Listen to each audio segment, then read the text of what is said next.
this presentation and talk, it's going to be focusing on marketing plans in general, but also the specifics of our current context and situation and what people need to be bearing in mind at the moment. And you may wonder kind of, why does a marketing plan matter now? Like, the world's shut down, there's businesses that can't operate. And I would argue that marketing has never mattered more, because even if you can't run business as usual, your clients still want to know what's going on. They want to be able to support you, particularly kind of small businesses around here, that their customers still want to be able to support them. And you can really kind of maintain and grow those relationships with your customers during this time. And so sitting down and making a marketing plan is just enormously helpful to kind of give you that structure. So in terms of what we're going to cover today, I'm going to approach a marketing plan as a flexible tool and a framework that will help guide you. Marketing plans need to be revisited frequently, and they're never going to be set in stone. So it's something that you refer to every so often, and then you tweak and adjust as you grow. And the first part of my talk, and we're going to have points to ask questions after every section, is going to be talking about why a marketing strategy needs to start with your audience specifically. Then we're also going to talk about your business goals and aligning your business goals and strategy with your marketing goals. And that's really important, because that's something that businesses of all sizes forget to do. They start making their marketing plan and just thinking about their marketing without relating it back to what they're actually trying to do as a business. And it may seem obvious, it may seem simple, but it's worth revisiting those principles. We're then going to talk about building out a marketing strategy and then measuring that marketing strategy, because there's no point in doing all of this if you don't know if it's effective. Sometimes it's really easy to tell, sometimes it's not. So you've got to have some useful metrics in there. And finally, and this is the good stuff, is the kind of the ideas for the marketing content that you should be using at the moment. So I have put it in last to keep you engaged. What I'm not going to be covering is kind of your brand strategy. I am presuming that you know what your business is about, you know what you're selling, and those things are kind of integral to you. You've got them down. I'm also not going to cover things like a SWOT analysis, so where you look at strengths, weaknesses, opportunities, threats, or other things you could do to research the context, like a pest analysis and stuff like that. Those are useful tools in establishing the background of your marketing plan, but what I wanted to do today was just give you some really straightforward, actionable kind of an outline for you to go away and implement. And following on from this presentation, I'm going to be giving Amira some handouts that she can then share with you. They're going to have my contact details all over if you'd like to get in touch, but no pressure, and she's going to share them with you anyway. So first part is knowing your audience. If I was presenting this to you in a room, I'd kind of ask some questions and get a bit of feedback, and it's just hard to do that on this format. So I'm going to kind of ask you some questions as we go through, and for you to just think about them for later. So first off, I want to talk about your audience, and this may be something that you think you know very well, or it may be something that you assume you know but you haven't really written it down. And so I'm going to take you through an exercise called an audience persona or a buyer persona, which helps you build out exactly who you're talking to. And that's really important, because with any marketing plan, there's kind of an intersection of what you need to be talking about. I love Venn diagrams, I love color coding, so I wanted to put a Venn diagram in here. And so your marketing plan is ideally in that space in the middle of your messages, what you want to say, the audience, i.e. who you're saying it to, and that matters because that's what they want to hear, and the current context you're in at the moment. So obviously right now, COVID-19, very weird time. We're going to be talking a lot about how to adjust things with COVID-19. Your messages and who you are, that can stay the same. Your audience, they will be impacted by the context, but that's something you can get a pretty consistent idea of anyway. So, what is a persona? An audience or buyer persona is a semi-fictional representation of your ideal customer to help you understand, serve, and market them better. So, what we try to do with audience personas is put a name and a personality to the people you're selling to. So you might have different types of people in your audience. Say you are you're a shoe shop and you're selling different types of shoes. Your audience personas might include parents looking for shoes for their kids. They might include adults looking for shoes for themselves. And what an audience persona does is just help you think a bit more and a bit more depth about who that individual person is, and what they want from you. And some of the questions that we're going to go through might seem a bit funny, but the point is at every stage for you to be able to think when you're doing your marketing, is what I'm putting out there relevant to my audience, relevant to my persona? So, and this is an exercise that you can do at any stage of your business. And it's quite simple, and you can build this out, and all you're trying to do is create a tool for yourself to illustrate who that person is and what is important to them. So I've got a template here which I'll talk through. I've then kind of created one which we can look at a bit, and then I'll sort of go into a bit more detail about how you can approach this at any stage of your business. So it's a good idea just to start off with some simple demographics and find out about, think through who they are as a person. It can be fun to put a name in, just to differentiate this personality type, because you'll be doing a couple of these.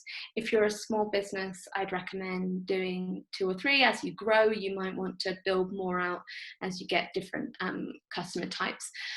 They are something that you can spend 5 minutes making up and starting, or they are something that you can spend a lot of time researching, but it's just kind of one of those, it's a tool. So we want some demographic information in there. We want a bit about their job, about their professional background, if it is a professional person you're selling to, if that matters. So the examples that I'm going to use throughout this presentation is for me and my business. So I'm a marketing consultant. I work with small business owners. So that's going to be the persona that I'm going to be developing here. So in my instance, a professional background is important. If you sell just to consumers, then it might be more about, less on the professional side, more about them as a person and their hobbies and their home background will have more or less weight. Things like family and where they live, that can play into even business decisions. So, and I'll come on to that in the next slide. Really, you can put any question in here that is relevant to your business. So I put some in around attitudes of suppliers and what I need to do to appeal to them as a consultant. I then put in a question there around media habits. That's to help me identify where they are, and later on in my marketing planning, and I'm thinking about what channels to do my marketing through. This will help me think this one matters more. So whatever questions you want to ask. Right, here's one that's filled in. This is one I made earlier. So this is a made up one. I've called it Small Business Sally just to have a bit of a fun name and an identifier. Now, I'm not going to read all through this. You can have a look now, you can have a look at the end. I'm just going to pick out some aspects of it. You'll see I've gone into quite a lot of detail, and that's important because you want to get a full sense of them as a person. Some of these things may be more or less relevant. You may ask yourself questions that actually it doesn't matter. So for example, in mine, I put ethnicity. That might be important if you're appealing to a particular community. But in my instance, I've decided it's not actually relevant. But what's important is she's got strong personal ethics and values. I wanted to put in there that she had a family because she's got a school-aged child, and that's important in general because it means that that is a priority in her life as a small business owner. And given the current context, that's a really big thing in her life, because given that we're all at home, she's trying to run a business and probably homeschool her child, unless her partner's homeschooling her child. So that's like an added stress factor. So if I'm marketing to her right now, that's something I need to be really aware of. Then some other things, they're just kind of things for me to bear in mind, such as attitude to suppliers. She's an expert in her field, she's not an expert in marketing. So just to bear in mind that that there's an element of counsel that she'll want and need. So you're thinking, okay, that's all very well, but how do I go about building one of these? And these are semi-fictional, so you'll want them to have a ring of truth, but it doesn't all have to be true, and it doesn't have to be right at the start, because you will evolve these. If you're starting out your business, there's a certain amount of research you can do and educated guesswork. I mean, I don't know that she's earning, or I don't know what my clients earn, but if she operates as a pass-through, then it's kind of whatever she wants to take out of the business. It's not so critical. You can do that research into kind of the demographics. You can think about where they live by where do you want them to live? Where do you want this person you're targeting to be? And if you're an existing business and you have a strong set of customers or clients, well done you. And you should talk to them through a survey, maybe asking them some questions about themselves, maybe offering a prize. If you're more in the business to business realm, pick up the phone, check in with them, particularly at the moment, and they want to hear a friendly voice that's not trying to sell them something, but you're just sort of asking them some questions. That's fine. I've done it myself, where I've called clients and said, this is just a check-in. We're trying to get to know some of our clients a bit better. I do use it as an opportunity to find out how their thoughts on kind of us as a business and our product and our services, but it kind of gets into a conversation. Maybe don't ask them over the phone what their income is, but you can sort of ask them questions around what's your biggest challenge when it comes to procurement, or what do you really look for in this kind of supplier. So that's basically my message. Make up what you can, research what you can, and if you can talk to the real people, even better. Oh, here we go. So that's kind of the first bit about audience personas, and I wanted to front the whole presentation with that, because that will then come into play throughout the implementation and planning of your marketing. So this is an opportunity to ask any questions about that, and for me to have a quick drink. Amira, do you want to chime in? Does anybody have any questions? We may not have any at this point. I think I saw something in the chat. It was me. Oh, that was you. Oh, wait, yes. So just type the question in the chat box, Allison. Yeah, so we're going to use the chat feature up until the very end. So as we're going along and you're listening, feel free to throw your questions in there. Then when Georgina stops for the question piece, I'll already have the questions and we can keep it rolling. So Allison, are you typing? It looks like she is. Okay. Great. We'll give her a second. No pressure, Allison. Here we go. With multiple personas, how do I keep consistent with messaging of guided? Great question. So when you put together messaging, and I'd love to talk about this later or any other time, you want some core messaging that is going to apply to everybody, but then you think about how you need to tweak that to these different audience personas. So let's try and think of an example. If one of your key messages is that you offer great personal service. CEOs. Oh no, wait. Okay, so is Alison, just a quick question, do you mean different types of CEOs? New managers versus CEOs. Apologies, I see that. Okay. So if you're saying, can I ask you, Alison, just vaguely, what do you do? If you could just type that in, and that will give me a bit of a steer for the example. So a leadership coach. Okay, great.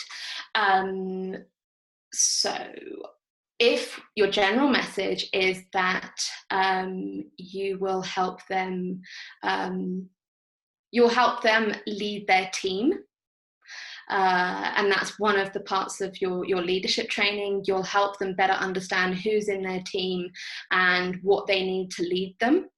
That's your umbrella message. Then when it comes to new managers, you tweak that message by saying, as a new manager, you want to get to know your team fast, their strengths, their weaknesses, and how to lead them best. And then kind of tweaking that message to CEOs, as leader of your organization, everybody looks to you. You need to lead from the front and have the vision, and my leadership strategies will help you get there. Did that make sense in terms of the umbrella message, and then how you adapt it to the different audiences? Definitely. Right. Great. Okay. Patricia, I'm a branding person. Yeah. And why they are helpful to their strategy. Well, you can send them to me. No. I think the point is that you are not marketing into a vacuum, and that you may have all the best mission, vision, values, messaging in the world, but it's pointless if they don't hear your message. You can just shout and broadcast as much as you want, and it doesn't matter what you say, it matters what they hear. And that's the whole point of any communication. It's effective communication is what the other person hears. So if you're shouting out that you are the best, but your audience doesn't get it, then the whole exercise was pointless. So it's that intersection of you and them that's really key, and why audience personas matter. Is that helpful? We can definitely talk more about this another time, because it's something that I believe quite strongly. If there are no further questions, I'll carry on. Thanks, Patricia. If you have any more questions, then we can talk about them right at the end. And I will go on to my next part. So, right, before I have a quick drink. Okay. So this bit, I want to talk about how to actually build a marketing plan that is logical and strategic, and helps you identify those marketing tactics and ideas that will actually help you achieve what you want to achieve. And that's the whole point of a marketing plan, because you could do all sorts of things in marketing, and you could try all sorts of things, but we only have a limited time and money. So why not choose the things that are going to be the most useful for you?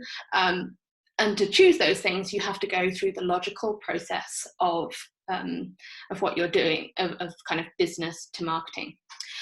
So there are lots of ways to build a marketing plan, but this is how I like to think of it when I'm putting together plans for clients and myself, just to kind of ensure that at each step that kind of logical link is made. So this is how I like to kind of think about a marketing plan. At the front, you've got the business goals and the business strategy, and those bits may seem obvious, but you've still got to reiterate them, and you may discover something that you hadn't previously thought of. And then that really important link between the business strategy and the marketing goals. And if you get that right, then everything else flows from there. So that's the beginning of everything.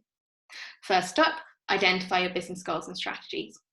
And these elements should be pretty consistent throughout the whole of your business, and a kind of irrespective of your audience or your context. It's just, what do you want to do? So I'm a marketing consultant for small businesses.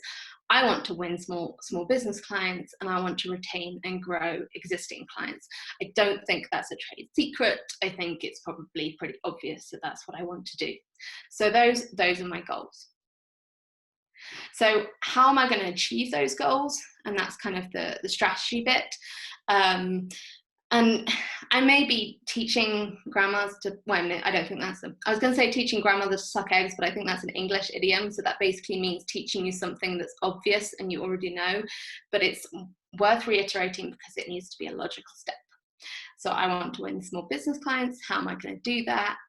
I am going to go after businesses directly. So that's like a direct channel of business. And I'm going to use professional partners such as agencies or designers or web developers or people I can partner with in the industry to refer business to me. So those are the different avenues. The one I'm going to explore now is kind of going after small businesses directly, because otherwise we would actually be building my marketing plan and we'd be here all day. And it's worth going through this thought process because you probably know it all, but it's just worth kind of spelling it out. Okay, so this is a really critical kind of bridge element. So you've got your part of your business strategy. So that is going after small businesses directly. So what do I want to do from a marketing perspective if I'm like directly engaging with small businesses? So one of the things I want to do is I want to get inbound interest from small businesses. I want to attract that. So to do that, people need to be aware that I exist and what I do and think that I might be able to do it well for them. So I need to raise awareness of my company among local small businesses. I also need to support sales outreach to clients with kind of any relevant marketing material. So anytime that I directly go to a client or a prospect, say, hey, do you need any marketing? This is my offer, making sure that that's all kind of backed up. And then kind of set the scene for any outreach. And by that, I mean, the first thing that somebody does when they hear about a new business is they go look them up. Most of the time online, or ask around about them. So I want to make sure that if they hear about me, everything that they see and hear is good and what I want them to hear. So those are kind of three distinct goals within my marketing strategy, and they will all help me go after small businesses directly. So the way I wanted to talk about this today is I'm going to be talking about attracting inbound leads primarily. And this goal kind of strategy bridge is really important, because if you miss it, then they could be anything. And at that point, it's not strategic anymore. So now I've laboured that enough. Comes down to actually deciding on your marketing strategy. And this is where your audience and your context comes into play. Up until now, it's all been about you and what you want and how you're going to go and get it. And now we're thinking about, okay, how am I actually going to achieve those goals? So thinking about who I'm talking to and where they are at the moment. So we all know that there's a pandemic on, and most of us in the country have a stay in place or in some kind of lockdown. So people are spending a lot more time online than usual. They also have They might have shorter attention spans because they have kids that they're homeschooling, like my small business Sally, or they're trying to keep things running with no money. And so it's generally kind of a difficult situation for everyone. And that's sort of the context. And then when it comes to my small business audience, like everybody else, they're going to be spending a lot of time online. They are small businesses, rely a lot on networks, on referrals, on local kind of expertise and opinions, and they're always looking to learn. So those are some things when it comes to the strategy that I've sort of kept in mind when laying out these are my four of my strategic elements to help me attract inbound leads. So that first one, having a strong online presence, so my website, everywhere else I am online, engaging with local business networks, so that I can become known to their members. Social media, as I said, people are spending a lot of time online looking through, and that's where the networks and social media overlap as well. I've seen people going to lots of their local networks online, asking questions, looking for information. And at the moment, as people are using this as a time to learn more, creating content. So I need to get out there and show that I know what I'm talking about. So that's kind of the strategy, what I'm going to be doing. And now for the nitty-gritty, exactly what I'm going to be doing to help kind of fulfill those tactics. And this is where your audience and your context is critical. So you've done your audience persona work, that's great. You know how people are feeling and what's going on. That's also going to play into this. So the ones I've chosen in this example is I'm going to focus on my website and my search engine optimization. So that basically means how I'm going to be found on Google. So I want to make sure that my website is fit for purpose and that people can find things easily and that people can find my website easily. I'm going to put a page on Facebook for my company and share things through Facebook, because in the instance of my audience persona, she's a mother and a small business owner in her 40s and 50s. She's probably on Facebook. She's probably not doing so much on TikTok. She might be on Instagram.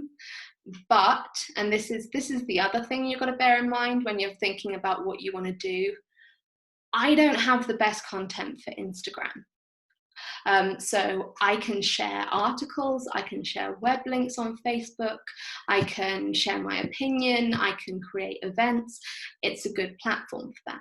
Instagram, which is much more visual, and something that some marketing consultants do really well, it needs some really punchy, great photos and things, and that's just not something that my business at the moment really lends it to. So Facebook it is. Golden Chamber of Commerce, that's one of the networks I want to interact with, and I want to interact with Golden Chamber of Commerce on Facebook. And then the final logo, that's just WordPress, because I want to be blogging. Writing and writing well is a core skill for what I do. So I want to demonstrate that I can do it. And I want to be sharing my expertise and knowledge. And if I do it on a blog, that's something that then I can share through my social media channels. It's something that will help my SEO on my website, and also be something that is shareable by small businesses. So those are some of the examples of things you can do, and the nitty-gritty marketing tactics that we're on at the moment, and what you need to bear in mind. So the key takeaways for this section, and this is kind of the last slide before the questions, do remind yourself of your business goals and strategies, just to have it there as your North Star for your marketing. Make sure that your marketing goals align with your business strategy, otherwise there's no point. Decide on your marketing strategy with your audience and the current context in mind. And then when it comes to the marketing tactics, as I was sort of starting to explain there, make sure that they tick at least one box of your marketing strategy. So in the same way that here I talked about my blog, I can share it on Facebook. I can, so it helps me engage with my community of small businesses on Facebook and helps me follow that marketing strategy part. Also, it helps me have different keywords on my website and more of the keywords that I want, and different long tail keywords to attract a certain audience, and that will help me with my overall online presence. So when you're kind of gotten to that fun part of your plan and you're thinking of all the things you can do, use your strategy as kind of a tick box to make sure that what you've come up with in the end still fulfills your purpose, and you can map it all the way back up, because that's something that businesses of all sizes lose sight of. It's when they get really into their marketing campaigns and this really fun viral tactic that will look really good but won't actually help them sell anymore. So that's kind of the logical structure that I would recommend with a marketing plan. And I see we've got a couple of questions. So so I'll take the first one. So this is from Kelly. Are you planning to talk about your experience with incorporating out-of-home methods into small business media mix, portfolio, or marketing budgets? And then also she'd like you to talk about CPM, cost per thousand. And she is with a business called Outdoor Promotions. Okay, right. I've had to go into the chat because that question was quite involved.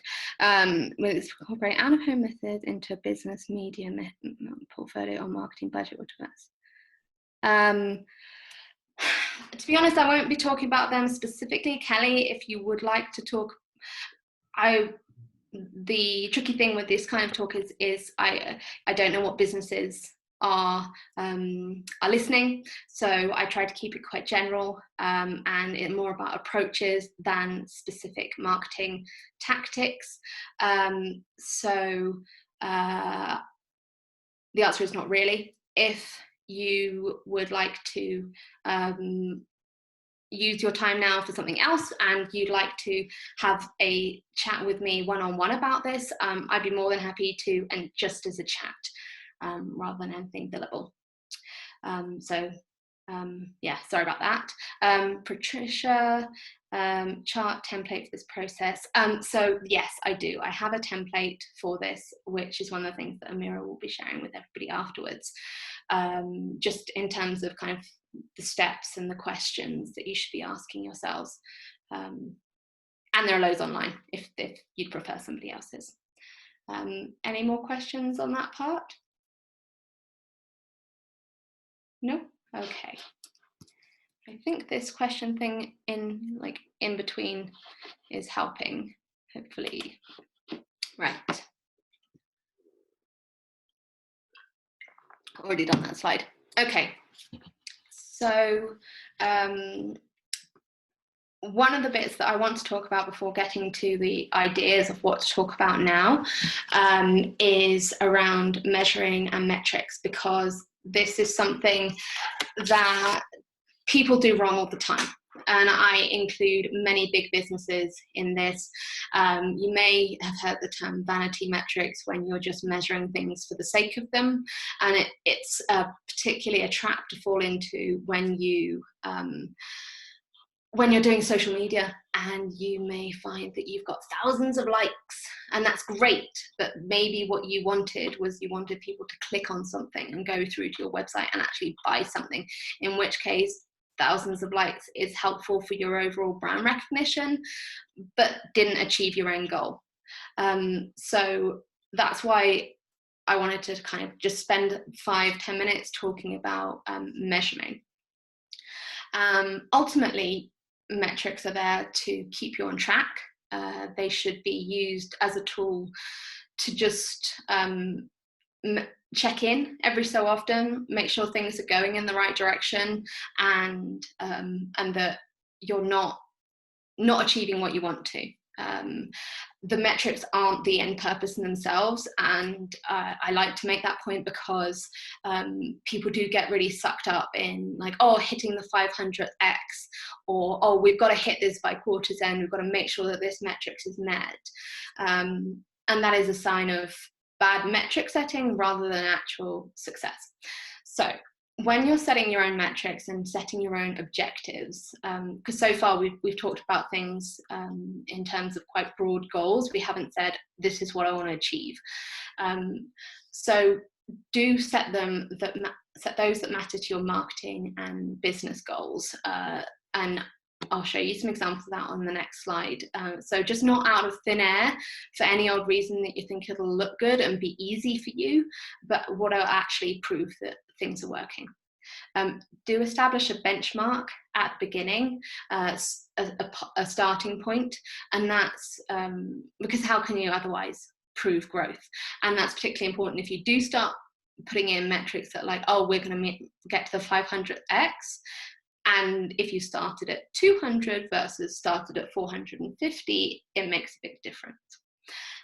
Sounds obvious, people do kind of slip up on that one. Try and make your objectives smart. And this is something always for goal setting. If you've ever worked in a big company, HR probably has you writing smart objectives for yourself, but it's good practice. So specific, so something you can actually measure. So for example, not just I want my website to be better, but I want to see an increase from this kind of web traffic, or I want to see people spending longer on this web page. If it's specific, then it's probably measurable, because you've got to be able to measure it. Otherwise, there's no point in putting an objective in there. Make it achievable. This is a tool to help you, not something for you to beat yourself up with. Make it relevant, and again, that's making it matter to your business, and make it time sensitive. So set yourself some deadlines to achieve these things. Make them relative rather than absolute. So percentage increases can be helpful, because at the end of the day, you want to see, you want to measure the trend, you want to see an increase over a period of time, continually. So like, and you will have up and down months, and sometimes things will stagnate. So it's just being aware of kind of what that means and what that means in the long term. And then finally, measure them regularly, because otherwise there's no point in doing them. So here are some example objectives that I've made up for my business. So if I'm growing my online presence, I want to grow organic traffic to the website by 30% between January and June. So that means that I want to focus on the traffic that is coming through people searching for me on Google or Bing or whatever, and that is influenced by my SEO. So this is me trying to attract inbound leads through a greater online presence, and that is something that I'm going to use SEO and the kind of related tactics on my website and in the content that I create to grow that. I've said I want it to be 30% because I think that's achievable. I think probably that's about right. And I said January to June to give myself a time frame to work for. And you'll notice there I was a bit wishy-washy around the 30%. But the point I want to make with that is that I might be completely wrong. I might increase organic traffic by 50%, or I might actually increase the traffic by 15%. In which case, I need to sit back and say, am I setting the objectives wrong, or am I doing something wrong? And it's not necessarily that I'm doing something wrong. It might be that I am overestimating what I can achieve or underestimating. So you should always be prepared to change your metrics and your objectives as you go, as needed, because you'll always learn. And I'm not going to go through the others, but those are some examples of other kind of metrics you could set for kind of engagement, and sometimes it's hard to set achievement metrics against something, because it might just be that what you do will inevitably help. So for example, creating like blog writing, that will help my organic traffic to my website, it will help my SEO, but it will also take a long time and is not easily measurable. So I'm going to instead set myself the objective of doing this on a regular basis, and what I do want to do is attract a certain number of views when I first start publishing things. So on the measurement, the key takeaways I want you to remember from this, only set metrics that will help you achieve your goals. Otherwise it's just admin, and it just makes fun, pretty graphs if you like making graphs, but it doesn't help your business. Don't be slaves to them, they're there to help you, feel free to adjust them. And do see what results are standard for your industry, because you might send an email out, and you might get say a 17% open rate. So 17% of the people you sent this email to actually open it. You might be really disappointed. And then you look online and you see that for your industry, that the standard is between 15 and 25%, in which case you're bang on average of where you should be. And you could improve that. There is always room for improvement, but you don't need to beat yourself up. You're doing a terrible job. Don't measure yourself too harshly against others. It can be really tempting to look around against your competitors and see what sort of reach they've got on social media, or you could do a website comparison and see that they're getting loads more traffic from you. It's not apples for apples. I used to, in an old role, we were a small company, we had been going for a couple of years, and our kind of marketing score and the various things that I was tracking was like a fifth of this massive competitor of ours. They had a slightly different business model, and they'd been going a lot longer, and it just made me feel bad all the time, and it wasn't helpful in actually trying to achieve what I wanted. So it's, with these things, it's you against yourself. It's you constantly improving rather than competing. So that's just my final thing. Measuring is meant to help you, not punish you. So, questions about measurement. And I thought I saw some things popping up. Oh, 6. Amira, or should I just check in with the chat and see what people are asking? Whatever you prefer. I did find it helpful to read the question, so I'm just looking at the chat quickly. Okay. Sorry, Amira. I'm like, we organise No this worries, and no I'm worries. going off script. Any tips on where to find reliable metrics to use as a baseline? Okay. I would use your own as a baseline, see what's actually happening, to just have that starting point. And then some really, I might need to come back on that one, because generally what I do, and there are some good industry names places whose names have escaped me, but I, to be honest, often if I've got a specific thing that I'm wondering about, I'll just Google what is a good industry standard for X, which is not a great answer right now. So I'm gonna come back, and as part of my handouts, I'm gonna find some good resources for industry standards. Any recommended standard goals to shoot for? It really does vary a lot industry by industry. So even that email marketing guide that I gave you, and I'm going to follow up with some examples of this. It will give, if you're in food and drink, it's this. If you're in transport, it's that. So that's a helpful starting point, but it's really hard to generalize like across the board. I'm not going to sit here and say 20% open rate is good. because it does vary. For sure, like what's the standard percentage? Yeah, yeah. There you go. Okay, so that was that bit. Okay, so that was all that.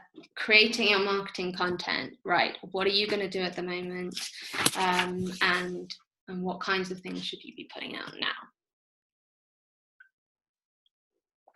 Okay, so my lovely Venn diagram again, and this is really where everything has to come together. So we've set our business goals.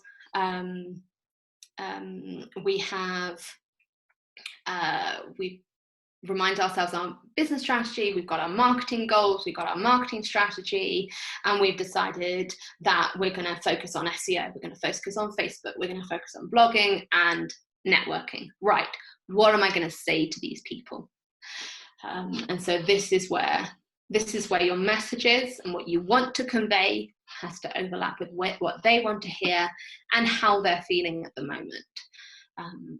And right now it's a very unusual time, so the context bit is very, very important. So we're in the middle of a pandemic. Most people are stuck at home unless they're essential workers. And what do they want to hear from you? They do not want to be sold to. And if there's one thing that you remember from this presentation, I want it to be this. I want it to be that if you want to do marketing right now, and you should, because you should want to be communicating to your customers and to your prospects, be helpful, be of service, do whatever you can to make their lives a little bit easier and a bit more pleasant, and they will remember that and they will appreciate that, and their loyalty to you will grow in a very kind of authentic and real way, not calculatedly, but just try and help people. So what works at the moment? Supportive and helpful content that will improve their lives, that you can teach them, that will help them do something they couldn't do before, as long as it is relevant to your mission, your expertise.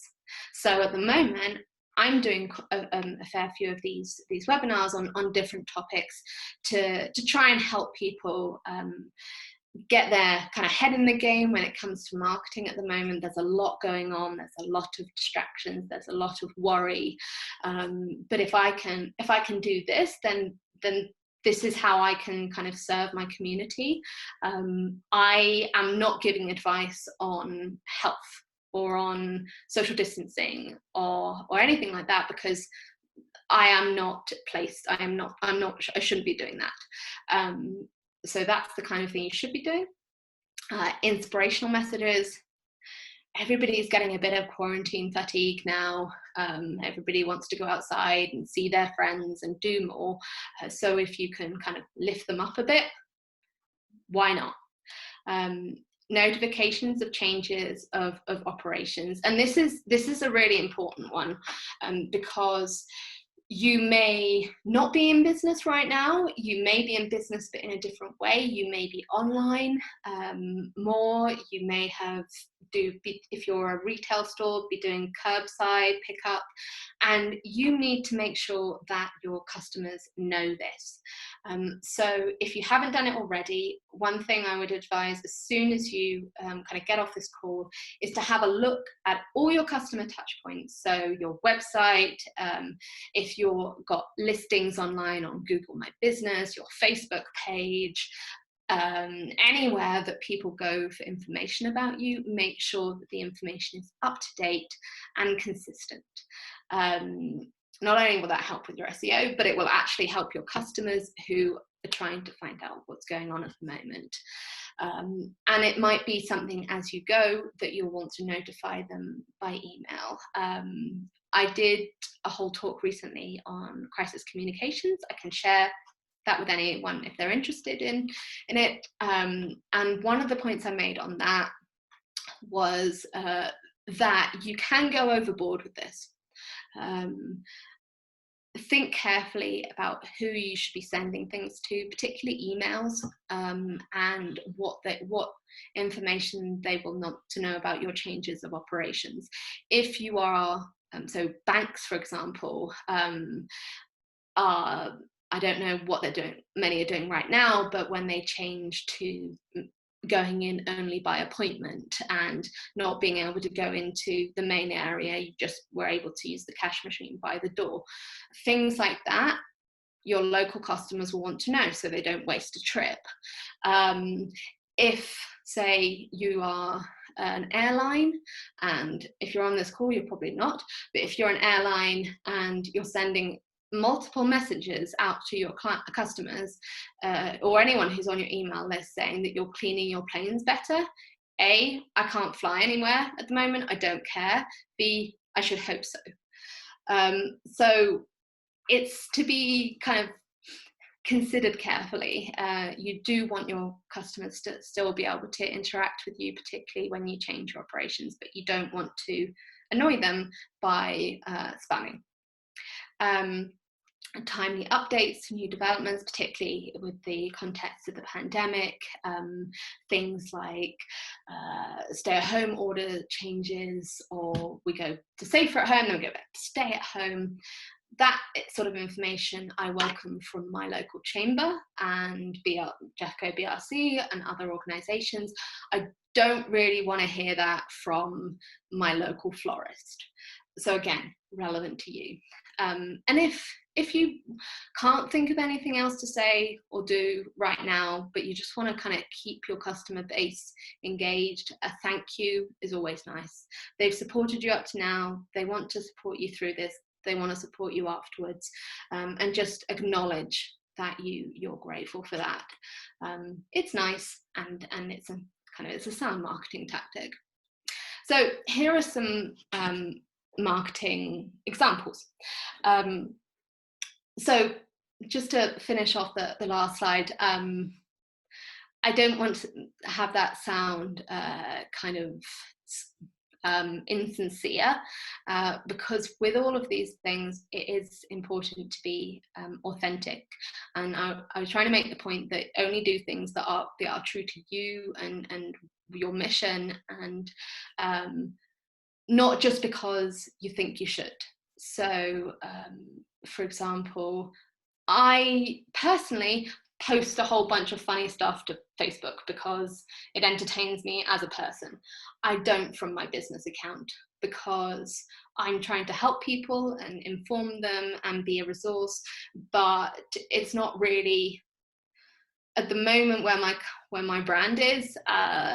Like sending lots of quirky memes out there isn't really what I'm about. So just be true to yourself. So in this instance, these guys have got it bang on.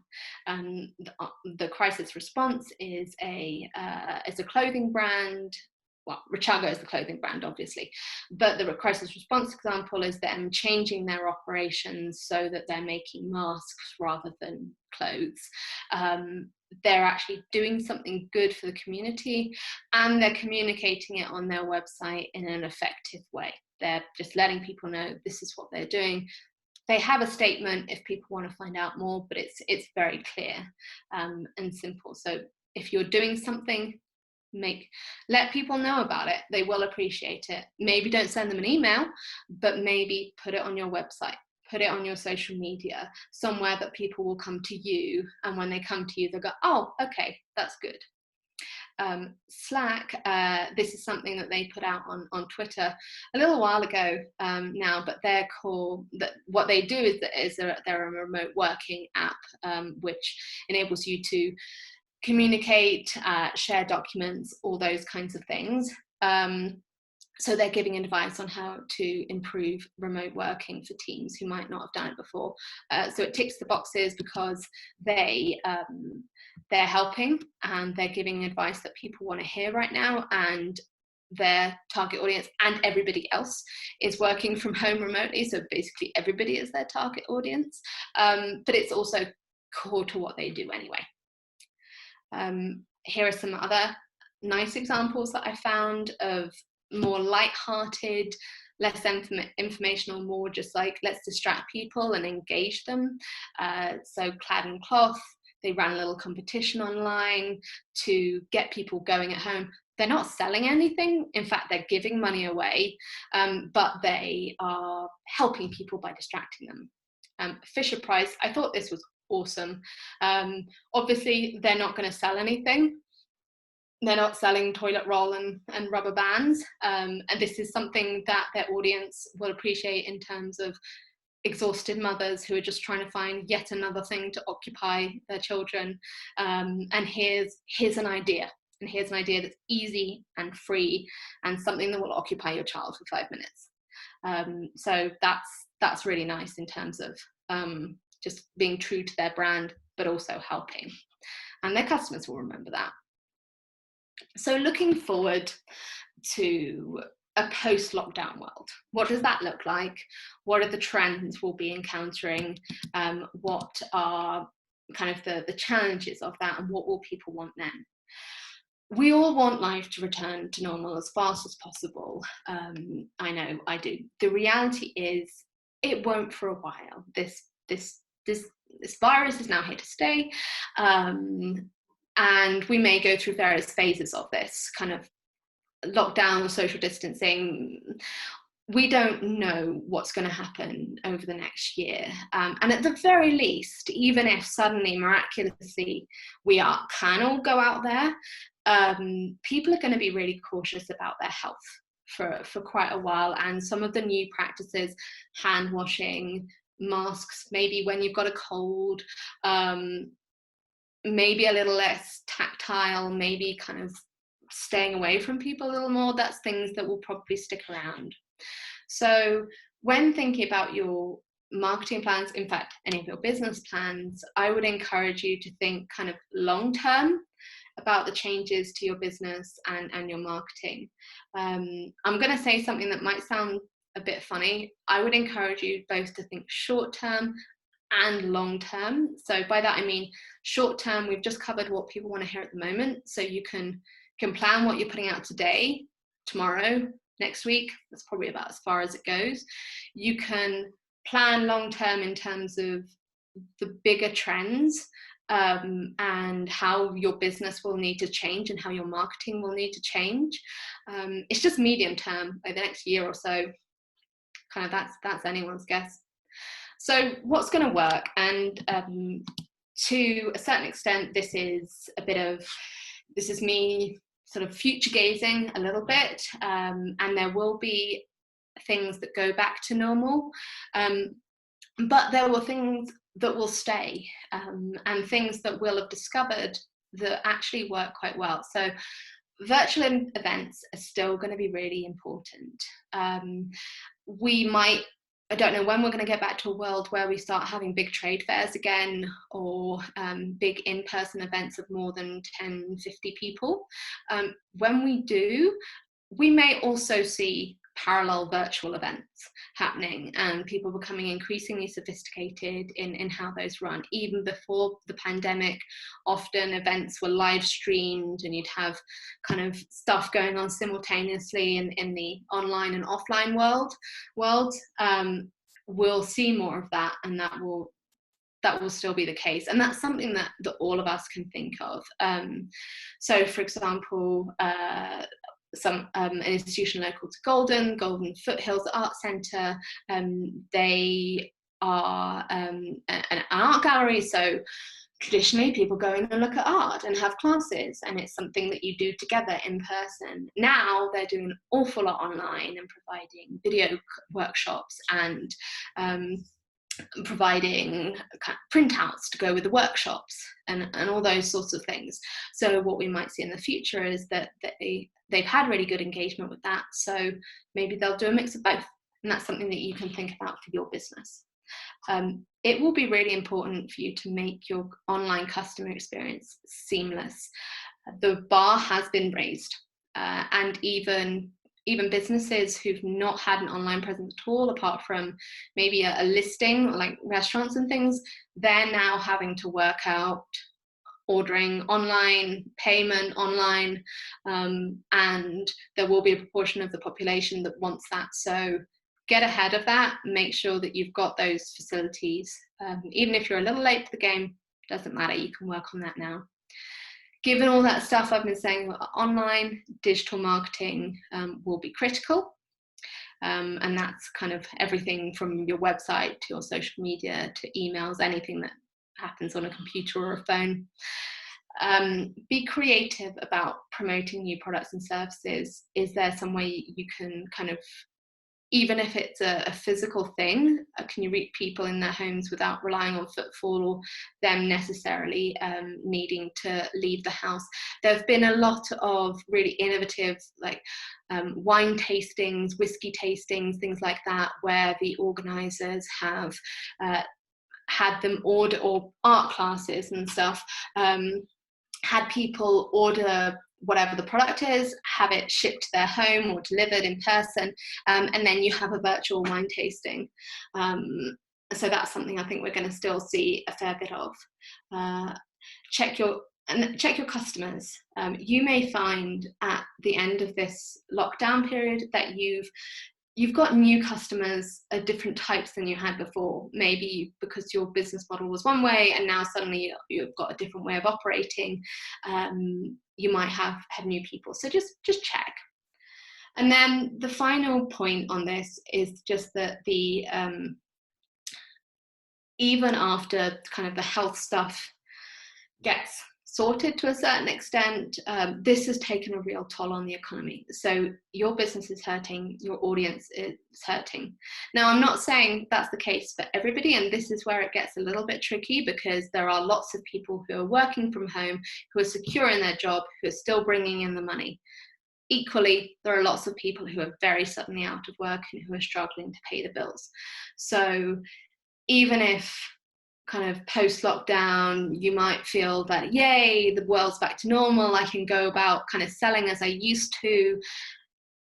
This pandemic will have a lot of aftershocks, including economic aftershocks, and that will impact the context that your audience is operating in. So you need to kind of respect that. So my final takeaway of this session, and thank you for bearing with me and for listening for this hour or so, is within the current context and ongoing, is for people just to be as helpful, relevant, informative, constructively distracting and fun, or authentically compassionate as you can. And the key word there is authentic, being true to what you are and what your customers need. So thank you very much for listening to everything. I hope it was useful. So now I'm going to check out, if I can, yes, here we go, the questions, and then we'll also have everyone unmute themselves, and if they'd like to have a bit of a conversation. So Patricia shared something, Smirnoff at home content. I'll have a look at that later. And thank you very much, Diane. Yeah, so does anybody want to unmute themselves and start firing questions at me? We have a couple minutes left. So how often do you post on social media? Can I ask what kind of business you're in? Creating courses. Creating courses. Online. Yeah. Okay. So you're aiming at professionals to help them kind of share their expertise in courses. Yep. Cool. Oh, hi, Robin. I see it's you. Sorry, I can't see anybody, and I only just noticed I could see who was talking. So in terms of how often I post online, on Facebook, I post almost every day with something fresh or a reminder of something that's coming up. I don't like to post loads, and I've worked on a lot of kind of business to business, and yours is to a certain extent a business to business company, and I think people get a bit sick of you after a while. If you are a consumer-facing business, in the fashion industry, or you're, I don't know, selling sunglasses or whatever, you can get away with doing more because you've got a bigger, quantitatively a bigger audience, and you can kind of get out there at different times of day and share different sorts of things. But with more niche audiences, I'd say kind of every day, every other day, depending on what you have of value to say. Mm-hmm. And is that on your business Facebook? You mentioned like having two. Is that on your business Facebook? And then, okay. So I share on my business Facebook, every day, every other day. My personal Facebook, I share all sorts of rubbish all the time, which is mainly what my mother comments on. I do occasionally post business stuff on there, but it's a different audience. LinkedIn, on the other hand, I post business stuff through my personal account on a daily basis. At the moment, my LinkedIn page for my business is more just kind of a showcase of, this is the stuff that I've got going on, this is what I have shared. So if somebody clicks through on my profile to see my business, they can then click through to my blog and things like that. But on LinkedIn, the real engagement happens through real people. It's very rare for people to engage in a big way with a company page unless it was a massive company like a national bank or a national airline, where they've got thousands of people. For a start, they have thousands of employees. As soon as you're an employee, they want you to follow that page anyway. So that's kind of the difference in approach on different platforms. I can talk about other platforms and other strategies if that's helpful, but I only go on Facebook, so that's good. That's good for me. Okay. Anyone else?